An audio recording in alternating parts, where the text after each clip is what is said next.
E aí, galera, agora uma aula sobre variáveis e comentários e tipos de dados, como isso funciona dentro do Arduino.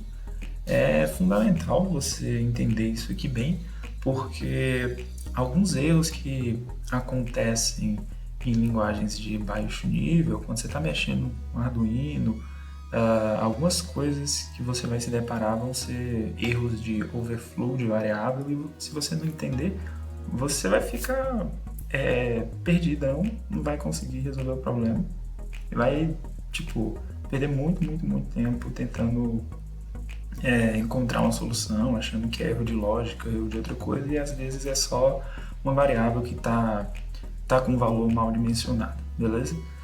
Tá, então vamos começar. Primeiro, vamos falar dos tipos básicos de variáveis que a gente pode fazer. Para declarar uma variável, você diz o tipo dela, dá um nome para ela e um valor, tá? O valor é opcional, mas quando você quiser usar a variável, você tem que dar um valor. Tá? Então vamos lá, a gente pode ter tipos inteiros, que são números naturais, tá? 0, 1, 2, 3, negativo, positivo, tudo mais. Vou chamar de A, vou dar um valor 10, beleza. A gente pode ter letras, tá? Por exemplo, se eu quiser chamar de B, vamos dizer que vai ser a letra B, assim, tá? Quando a gente mexe com letras, nós precisamos colocar elas entre aspas simples, beleza? Podemos ter também variáveis de ponto flutuante, o que é isso? São números com vírgula, tipo 10,5. Só que a vírgula não é essa vírgula, é a vírgula pontinho, beleza? Ok. E a gente pode ter uma variável com vírgula que ela tem uma precisão maior, tá? Quando você precisa utilizar de uma precisão melhor para determinada aplicação, você utiliza o double.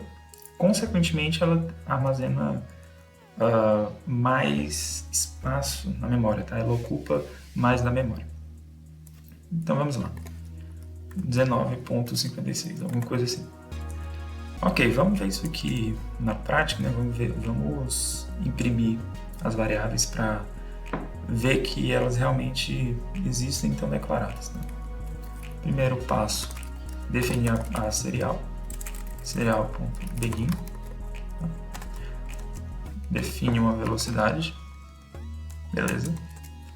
Velocidade padrão aí. E depois pede para imprimir, serial.print, vamos colocar assim, um textozinho A igual serial.println A. Pronto, isso aqui já vai imprimir a variável lá. E aí a gente vai copiar e fazer igual para todas as outras variáveis, certo? A gente vai ter a B, a C e a D. E aqui é só trocar B, C, tá? E D. Tá, lembrando qual é a diferença do print e do println. O print, ele vai imprimir a mensagem que você colocou entre aspas duplas. Isso aqui é um string, é diferente das aspas simples, tá? Aspas simples é quando a gente só tem um caractere.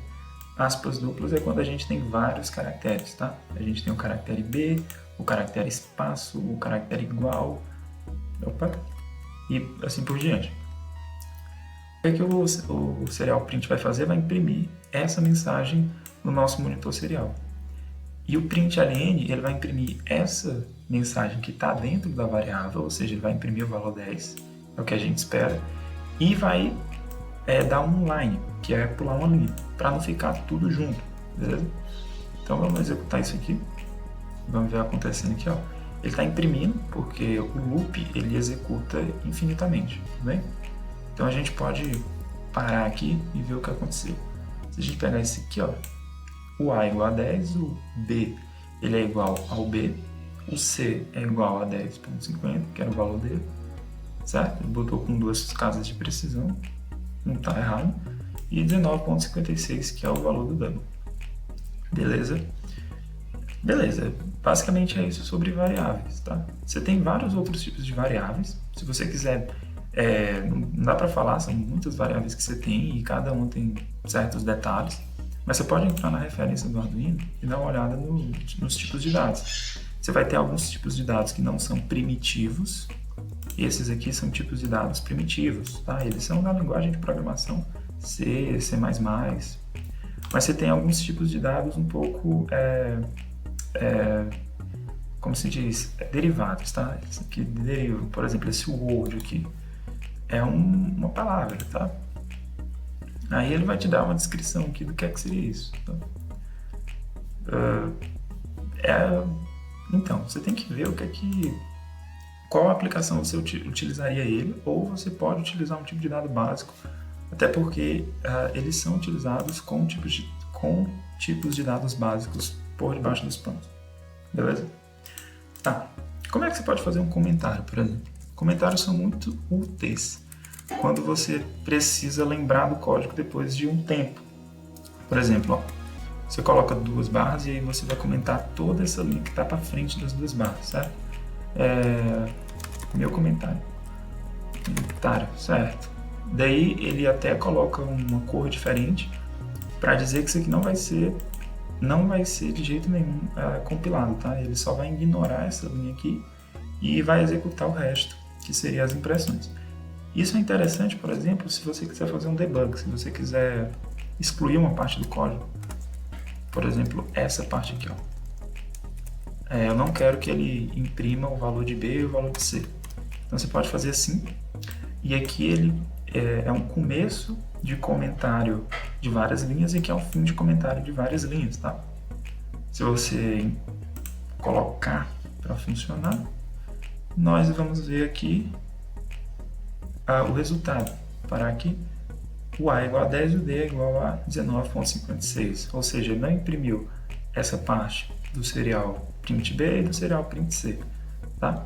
Isso é muito interessante quando você tem um código muito grande e alguma coisa está dando errado e você quer executar uma parte só do código isolado, tá? E você pode comentar. Beleza. Falamos de variáveis, falamos de comentários. Vamos dar um exemplo do que seria um overflow, tá? Antes de falar sobre isso, eu vou fazer um pequeno teste aqui e mostrar um utilitário, tá? Que também tem na referência, é o sizeof. Ele é muito útil, ele é da própria linguagem C mesmo. E o que é que ele vai retornar para você? O número de bits, tá? Que uma certa variável vai ocupar. Vamos ver na prática como é que isso acontece. A sintaxe é a seguinte: eu posso criar uma variável aqui dentro, por exemplo, vou criar um v e vou fazer o seguinte: sizeof de A. O que é que está acontecendo? A é uma variável, certo? É a variável int A igual a 10. Eu vou pegar o tamanho do A e colocar dentro dessa outra variável. Ou seja, o A ele ocupa um espaço na memória do Arduino, está dentro do Arduino. O Arduino precisa reservar um local na memória dele, tá? Que é uma memória mais limitada do que a memória de um computador, e armazenar essa variável A. E a unidade de medida que a gente usa para contar essa capacidade de armazenamento é o byte ou bit, tá? Aí você tem as conversões de que 1 byte são 8 bits. E o que é que vai retornar nessa função sizeof? Ela vai retornar para você o número de bytes que essa variável A tem. Então, por exemplo, se a gente pedir para imprimir, vamos ver isso aqui na prática mesmo, serial.println, tá só um println mesmo, e vou colocar aqui v, tá? Se eu iniciar a simulação, a gente tem 2, 2, 2, 2, 2, 2, 2, tá? Infinitamente. O que é que significa? Significa que a variável A, ela vai ocupar 2 bytes, tá? Como cada byte ele tem 8 bits, então ela vai ter 16 bits, tá? Então a variável A, pra gente, ela vai ter 16 bits. Todas as variáveis têm o mesmo tamanho? Não. Por exemplo, essa aqui vai ter um tamanho menor. Se a gente trocar aqui por B, tá? Ele vai imprimir agora o tamanho de B. a gente vai ver que mudou, agora é 1.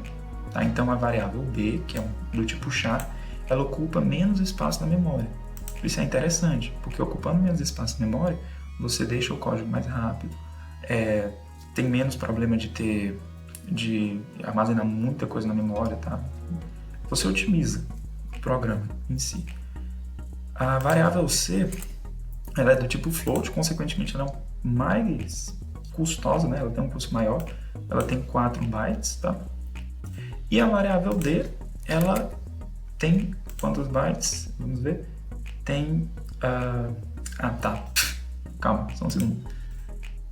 O d é a variável em si. Eu tenho que mandar o v aqui e size of do d. Tudo bem?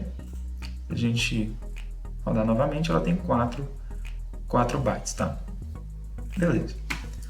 As representações do float e do double, teoricamente, o limite é o infinito, tá? Você pode colocar um número tão grande quanto queira aí que vai funcionar mais ou menos, tá?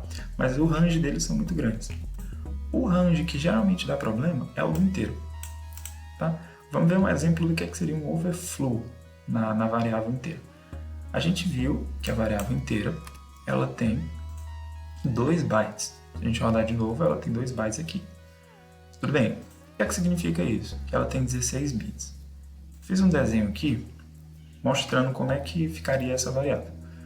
Sabe aquela história que o pessoal fala que no computador tudo é representado como zeros e 1? Então, não é mentira. Aqui seria, por exemplo, a nossa variável A. Beleza? Vamos imaginar que aqui é a nossa variável A, tá?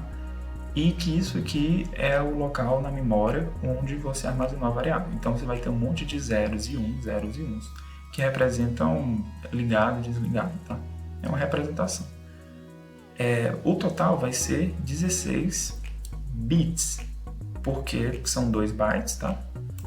Cada byte tem 8 bits, que vai dar um total de 16. Tá, você tem 2 possibilidades para cada casinha dessa. Ou ela pode ser ligada ou desligada. Então, no total aí, o que é que você teria? 2 elevado a 16. Tá? Aí é o princípio fundamental da contagem. Então, um pouquinho de matemática aí. 2 vezes 2 vezes 2, por aí vai. E que também você teria 2, 2 e 2, tá? Como você está multiplicando 16 vezes, o total seria 2 elevado a 16. Mas aí que entra um detalhe, tá? Esse byte aqui, especificamente, esse bit, na real, especificamente, tá?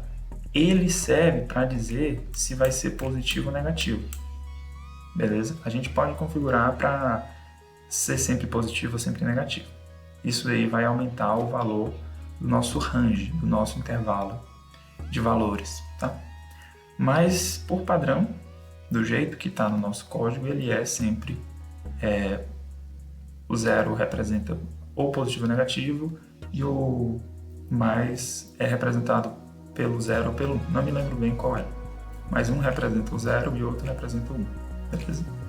Então, em vez de ser 16, na real a gente vai ter 15. Então, esse expoente aqui, ele é 15, tá? Beleza? Porque a gente tinha 16 casinhas, não temos essa casa, porque essa casa vai ser usada exclusivamente para dizer o sinal, e a gente acaba ficando com 2 elevado a 15, tá? Beleza, a gente tem 2 elevado a 15. O que é 2 elevado a 15? 2 elevado a 15, se a gente for pegar aqui na calculadora, já tinha até feito a conta, né? 2 elevado a 15 vai dar esse valor aqui. Significa que esse é o maior valor que eu posso colocar lá? Não. Por que não? Porque a gente faz uma separação da seguinte maneira, né? Nós fazemos uma separação assim.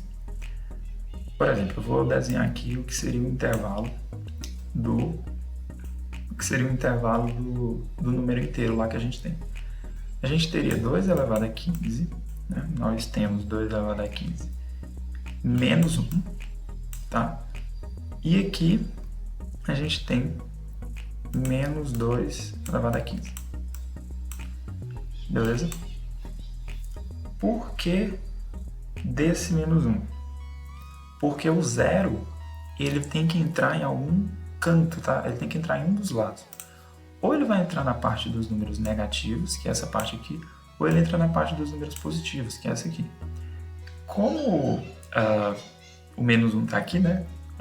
É intuitivo, ele entra aqui, tá? É intuitivo assim, tem esse menos 1 porque o 0 ele entra aqui, ele é um número considerado positivo pra gente, tá? Beleza, vamos ver que... falei muita coisa aqui, dei muita teoria, vamos ver na prática. Lembra desse número, copiar esse número, ele é 2 elevado a 15. Se a gente tentar colocar ele numa variável inteira, olha o que vai acontecer. Eu vou colocar ele aqui, tirar esse ponto, e aí eu vou imprimir o valor de A, tá? Vamos dar um delete, serial.print, e aqui a gente vai colocar A igual, tá? Vamos ver o que é que vai acontecer. Deu um número negativo, tá? Deu o mesmo número, que é 2 elevado a 15, só que negativo.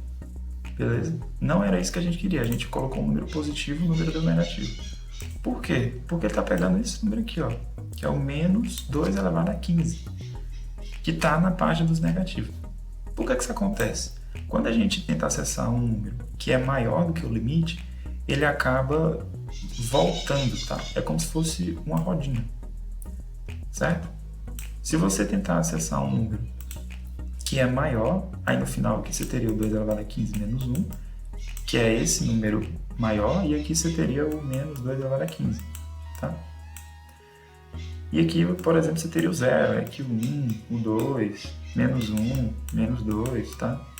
Se você vai colocar um número muito grande, ele vai acabar acessando esse valor, depois esse valor, depois esse valor. Tá bagunçado. Vamos ver na prática, né? Vamos ver na prática. Se eu tentar aumentar o número, olha o que acontece com esse número. Ele vai para menos 32767. Vamos lá. Iniciar a simulação. Tá vendo? Ele aumentou. O que é que significa? Ele foi para frente no sentido dessa roda aqui, né? No sentido horário aqui. E seria o menos 2 elevado a 15 mais 1, tá? Beleza, pode estar parecendo muita matemática, muito complicado aqui. Talvez eu tenha até complicado mais. Mas é fundamental essa parte de você entender como é que funciona a representação dos números, principalmente quando você quer mexer com robótica ou programação embarcada, tá? Beleza? Tá, então vamos ver o maior número positivo. O maior número positivo, a gente vai copiar aqui esse número que deu na calculadora, vamos colocar aqui, vamos parar a simulação, coloca esse número aqui e diminui um dele, tá? Porque o 0 entra na parte dos positivos e aí ele não vai até de fato aquele valor 2 elevado a 15, ele vai 1 a menos, beleza? Ok, tá aqui, ó. Esse é o número certinho, tá? Se a gente somar 1 nesse número, ele vai para o lado negativo, o que significa que ocorreu um overflow, tá? A gente pode aumentar um pouco esse limite se, em vez de a gente utilizar inteiro, a gente utilizar um caracterizador para dizer que a gente só quer os números positivos. Olha aqui. Nós temos o unsigned, sabe? Que significa não sinalizado. Ou seja, o número ele não vai ter sinal. Ele sempre vai ser positivo, tá? Vamos ver aqui, ó. Unsigned. Beleza. Agora, beleza, ainda está funcionando. Se eu colocar o 8, tem que parar a simulação. Se eu colocar o 8, que era aquele número que dava overflow e ia para o negativo, ele continua funcionando. Por quê? Porque a partir desse momento eu acabei aumentando, tá? Os valores. Porque eu não tenho mais esse bit aqui sendo utilizado para sinal. Como ele não está mais sendo utilizado para sinal, então agora o expoente é 2 elevado a 16 de fato. Então vamos ver qual é o maior número agora que pode ser colocado lá. É o 2 elevado a 16, que dá esse valor aqui, tá? Lembrando que a gente tem que tirar 1 dele, porque os números positivos estão... O 0 está no intervalo dos números positivos. E ele acaba ocupando uma posição. Ok, tá aqui, ó, funcionando. É um número que é maior do que o limite de um inteiro normal, mas ele cabe em um inteiro não sinalizado. Se a gente parar, se a gente colocar o valor que deu de fato na calculadora, né, o que é que nós vamos ver? Nós vamos ver o seguinte, ó, nós vamos ver que ele foi para 0. Por quê? Porque agora não tem mais sinal. Quando ele estoura, ele não vai para um número negativo, que nem está aqui, né? Aqui ele ia para um número negativo. Agora ele vai para o 0, porque a gente está utilizando todo o intervalo para ir para 0. Aí é 0, 1, 2, 3 e 2 elevado a 16 menos 1. Aqui, tudo bem? Beleza, era isso que eu queria mostrar para vocês. Muito importante essa parte de você saber utilizar as partes sinalizadas e não sinalizadas e saber modificar uma variável para ela ser dimensionada da melhor forma possível para você ter uma otimização de memória, uma otimização de um código e utilizar apenas o necessário, deixando o código rápido, tá? Qualquer dúvida você pode colocar aí no comentário ou entrar na própria referência do Arduino, que é muito bem explicado, e aí vocês vão ver todos os tipos de dados, as conversões que tem, tá? Aqui tem todas as funções, explicações, tá? A parte da serial também tá aqui, você tem as funções da serial aqui também, aqui embaixo também tá. Aconselho realmente vocês darem uma olhada nisso. Valeu, é isso, eu vou ficando por aqui e até mais.